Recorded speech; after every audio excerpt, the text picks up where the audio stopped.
My name is Luther Fong, and this is the video for my portfolio project in which I went to the Los Angeles County Museum of Art. I really hope you enjoy the video. Great. As I just said in that clip, I went to the Los Angeles County Museum of Art with two of my friends, one of whom is an art nerd. And, we had a really, really good time. The Los Angeles County Museum of Art is super, super cool. I highly recommend going sometime. There's a lot to see. It's actually surprisingly small. It's fairly easy to go through it in under 2 hours. Um, Nevertheless, super cool. There's a lot to see. I would highly recommend it. Let's get right into the art. I'm going to start off by showing two pieces that aren't super related to like US history, but I think are still worth mentioning because they're very, very cool. The first one of these pieces is a piece called The Treachery of Images by Rene Magritte. I think it's more commonly called This Is Not a Pipe, and that's actually what it says below. Ceci n'est pas une pipe. And basically, I think the whole point is like you look at it and it looks like a pipe, but it's not a pipe because it's actually an oil on canvas. What it is a painting. It's an oil on canvas. It's not actually a pipe. So that's kind of the meaning of this piece in particular. Um, it is probably the most famous piece in the entire LA museum, and that's actually why I added it. It's super super famous. Even I knew about it, and I know nothing about art. Um, but yeah, I was super excited to see this here. So if any piece should excite you about going, then then take a look at this one.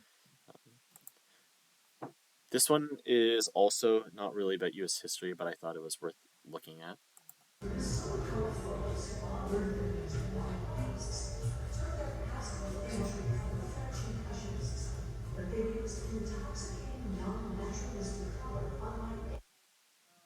Yeah, okay, so this one is super cool because it is actually a picture of LA.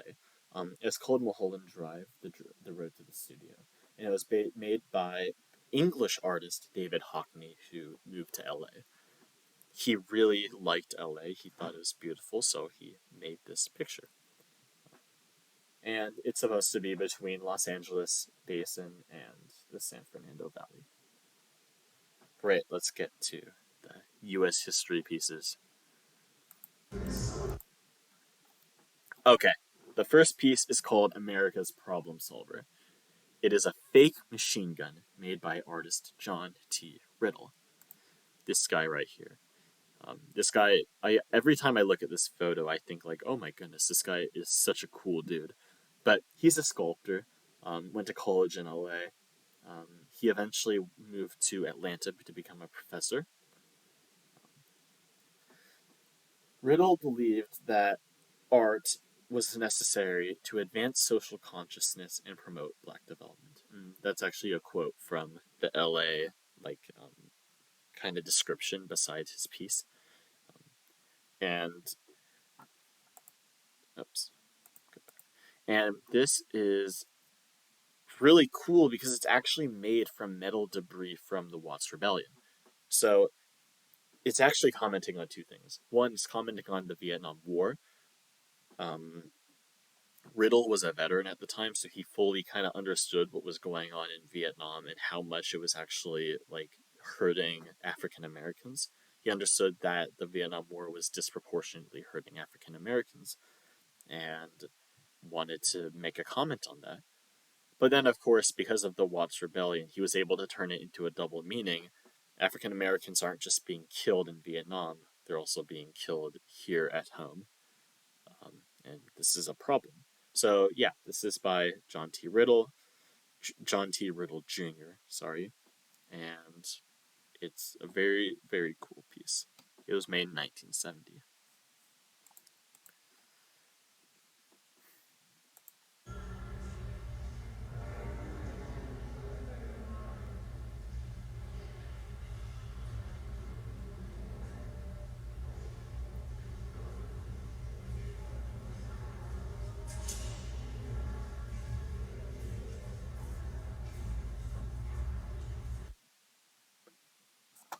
Okay, so this is made by a guy named Roberto Mata.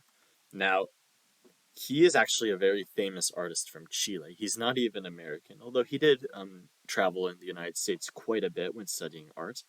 Um, but he's a famous surrealist artist from Chile. He has some really cool pieces um, about social events that happened there. But he was really influenced and inspired by the Watts Rebellion. And so he made this mural, this piece. It's very chaotic. It's kind of got that surrealist style that you see in, some of like Pablo Picasso's works and Salvador Dali's works. So you can't really tell what's going on, but we know by the name itself that this is about, well, the time and the name that this is about the Watts Rebellion. It was made between 1965 and 1966. Burn Baby Burn was actually a catchphrase by a DJ named Magnificent Montague. And it kind of turned into a catchphrase for the people at the Watts Rebellion. So it's a very meaningful name. And obviously, kind of this violent chaos is supposed to represent the violent chaos of the Watts Rebellion. And yeah, I think it's a super, super cool piece. And it's really cool that a foreign artist would be, would actually do this piece. Because I don't think he ever lived in LA. Um, yeah, but yeah, super cool piece. This is This is a picture of Roberto Mata. It's a little bit of a grainy photo, but there's another one of his surrealist pictures behind him. Okay, this third piece is called LAPD Uniform, and that is because it is two LAPD uniforms. It's made by Chris Burden, who's a performative artist. He had some very provocative performance artists. For example, he kayaked out to a small island off the coast of Baja California and just lived there for 11 days with no food. I think he had water. Um, he also shot himself in the arm, or had someone else shoot him in the arm, probably an expert. Obviously, there was like medics, like he got medical attention. But yeah, really provocative. Um, he made this after four police officers were acquitted from beating Rodney King in 1992. So this is made in 1993.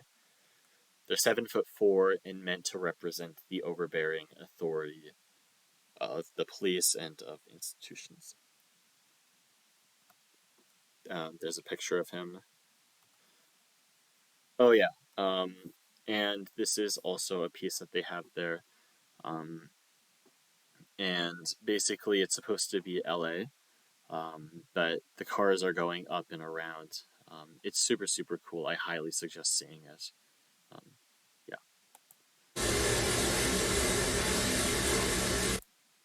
Okay. This is made by an African American named Emory Douglas. And this is actually from the African American Portraits section. Emory Douglas was actually a Black Panther. He went to college in San Francisco, but became a Black Panther and was one of the people in charge of their arts and their culture. So yeah, this is called Black Panther Volume 2, number 25. It was an ink on paper piece made by Emory Douglas in 1969. As you can see, it's a girl. It's an armed girl. She's armed with a gun and handing out a Black Panther newspaper. This is a picture of Emory Douglas. He's still alive. Okay, this is not Emory Douglas. This is a man named Rodney Barnett.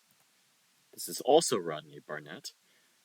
And these photos were put up by Sadie Barnett, with his daughter, who's also an artist.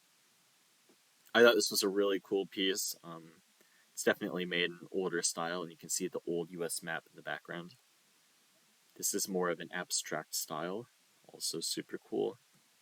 And this is called I Had a Dream, 1968, by Edward Bieberman. And it's supposed to be MLK. I had a dream because it was after he died. There we go. That's it. Thank you so much for watching. It was super, super cool to go to this museum. I highly recommend it.